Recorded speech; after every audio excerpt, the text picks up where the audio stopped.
Hello fellow cinephiles, 90s film guru here. Thanks for joining me today. For those who are new to the channel, my name's Sean, also known as the 90s film guru, and I started this channel, or revamped this channel, to really talk about movies and stuff from the 90s. Now, even though it is focused on the 90s, I still will be doing and are still doing reviews on current movies that I really liked and want to talk about.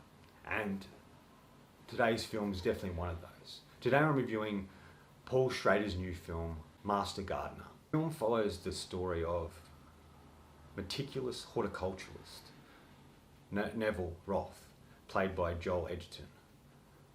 He tends to the grounds of a beautiful estate owned by Norma Sigourney Weaver.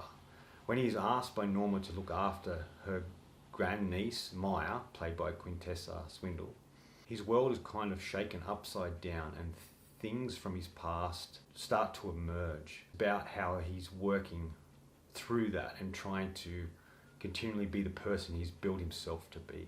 When Paul Schrader does a great film, he does a great film, and that's definitely what this movie is. It's beautiful, it's a return to form.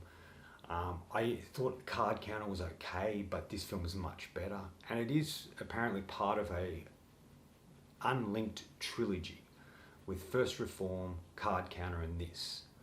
I think this is the best part of those three, but I did enjoy First Reform. I thought that was a really great film as well. This to me is one of the most beautiful films. Everything it takes place at Gracewood, which is the plantation or where the garden is that Neville looks after, is wonderful. Everything it transpires in that is beautiful. I like that the garden itself is a metaphor for life. And it has its rules, and things only grow and flourish when they're in a safe and sustainable environment. And I think the film and the garden itself says a lot about Neville's character and who he is, and that he is trying to flourish and grow and change and evolve. And this is the safe environment he's found himself in to be able to do that. I said this is such a beautiful film, not only in the garden itself, but also the characters. It's beautifully shot, it's simple. There's such a simplicity to the whole movie, not only in the story, but in the characters as well. The Neville character has a small hut he lives in. He only really has a bed, a desk and a lamp and a few other things. But ultimately, it's all very simple and contained and controlled. It's sort of all he's allowing himself to have after what has transpired in his past. But by doing that, it allows him to be solely and completely focused on himself and the garden. I like throughout the film we learn a bit about Neville's past and the type of person he used to be. But also we see the person he is and is still continuously trying to be. We feel he's come so far from the past he left behind, and how he's still trying and searching for redemption after what's transpired, and looking at how what happened had an effect on the people he loves. The heart and soul of the film is Neville and Maya. When Quintessa's character Maya comes to Gracewood, there's an instant sort of bond between the two. They both come from hard backgrounds, they're both trying to change and evolve, and they're both trying to find their place in the world once again. And a romance begins between them, and it sort of shakes Neville in a way because of his past and how his past is literally on his body. He can't seem to escape it, and he feels this person, Maya, can be the one to help him, but he's scared and he doesn't like letting a lot of people in. He's created a wall and a facade, either to protect himself or to protect the other person. And he won't let people in. But as the film unfolds, she starts to seep into his life. He starts to see how they're connected, and it shows the bond that forms between them. And this is kind of really beautiful in a way. I think all the three leads do a great job. Sigourney Weaver's really good as Norma, who owns the garden and the house itself. And that she's sort of traditional, from an old school, old generation of people, and that this house has been in her family for generations. And she's kind of a bit controlling and traditional and doesn't like anything that shakes up what she knows is normalcy. And the relationship between Novell and Maya is the thing that really shakes her up. And I kind of thought that was interesting, and I like her portrayal of Norma. And I like that Sigourney Weaver's still getting very solid role. Joel Edgerton is great. He's one of the great Australian actors, and I think he's crafted really fascinating career, and he's played a whole heap of different characters. And Novell is definitely one of them. He's more internal in this. I haven't seen him give such an internal and tortured performance since Loving. He's just really fascinating to watch. And I think he does such a great job in this film. Novell is a fascinating character with a dark past who's trying to evolve and grow and become better, but is still stuck in certain aspects of his life, or stuck with certain things that he can't escape. And by living in this world and this place, he's created a very controlling environment that he has control over. But he separates himself from the outside world. And it isn't until he goes on that road trip with Maya that we really start to see how he interacts in society, and to see the world that he's left behind and the impact of that and what it does to him when he does return to it. But the standout for me would be Quintessa Swindle. I think she's really great. She's a solid actress. She's an up-and-comer. This is probably one of her best roles. We get to see a different side of her in this. I've only seen her in Trinkets and that terrible Black Adam film, but she's really great, and I think this shows off a much more of dramatic and side to her as an actress, and there's a power to her, especially a scene in a cafe where she loses her temper. It's just really well conveyed, and you really feel for her, and you can really feel the frustration she feels about what's going on. And you can tell that Maya's been through a lot, much like Novell, and that she's trying to navigate the world she finds herself in, and finds it very difficult to interact with people and to accept help in any form. Even when Novell tries to help her, she pulls back from it, but he keeps persevering, and then he's able to help her through very dark times as someone she can connect to but also lean on when she needs to. Like I mentioned, all the stuff at Gracewood is really fantastic. I love the garden, I love the metaphor for the garden, I like the environment was shown. And when the film is here, it's my favourite part. It feels like Schrader's trying to do something different. With all the films he's done, and variety of them are great, some of them not, he's never really showed a film quite like this, or done a film quite like this in this way, where it's very simple and drawn back. Yes, First Reform has aspects of it, but that film gets a little complicated as it goes along, and as Ethan Hawke's character slips into a bit more of a darker place, where this felt refreshing and new and interesting for Schrader.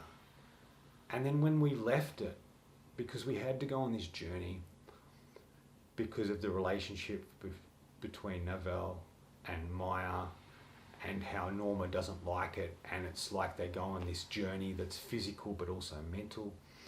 And I can understand why they did it. It's to show Novell the world he's left behind, and to really form and concrete the bond between these two. But I just felt when we left Gracewood, we lost something. Something was missing for me. Even though I still enjoyed it, there was just something missing. And then when we returned to Gracewood in the end, I really loved that. That's why I kind of wanted the whole film to be set there.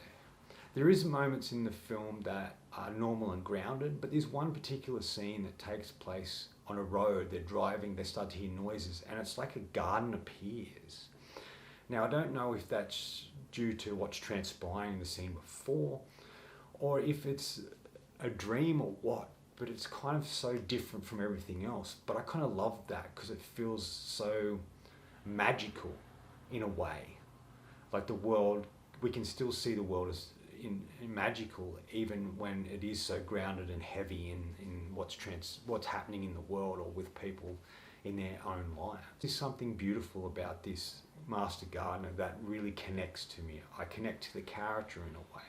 Not that have come from a dark past, but more that connect to the simplicity and the quietness of that character and the internalness of that character more than anything. And I wish I could evolve and change. And like Novell, I have evolved and changed throughout my life. and that feels like a real connection. Like I mentioned, they go on a journey, they leave, and something transpires and they end up back at Gracewood. And this is, in this sort of moment, it shows this thing where it's so easily, where Navell could easily slip back into the person he was and the past he had. He only has a choice to make. He can either continue on being who he is or slip back into the old person he was and in the old ways and the bad things he used to do, which is something Schrader would usually do with a character. There isn't a lot of redemption in these characters that he creates, except for Taxi Driver, because Travis Bickle does something good and saves this girl, but he's still affected by the whole thing. And he may be slightly crazy, but there is a sort of conclusion to that in a way, where all these other characters don't really seem to have that until this film. Because Navell makes a decision, and that sort of really shapes and molds and shows who he truly is, and that he is the person he's always wanted to be, and Maya gives him that strength.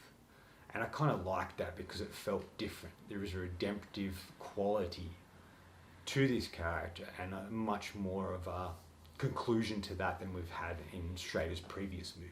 And when he does return to Gracewood, it's kind of, he feels much freer.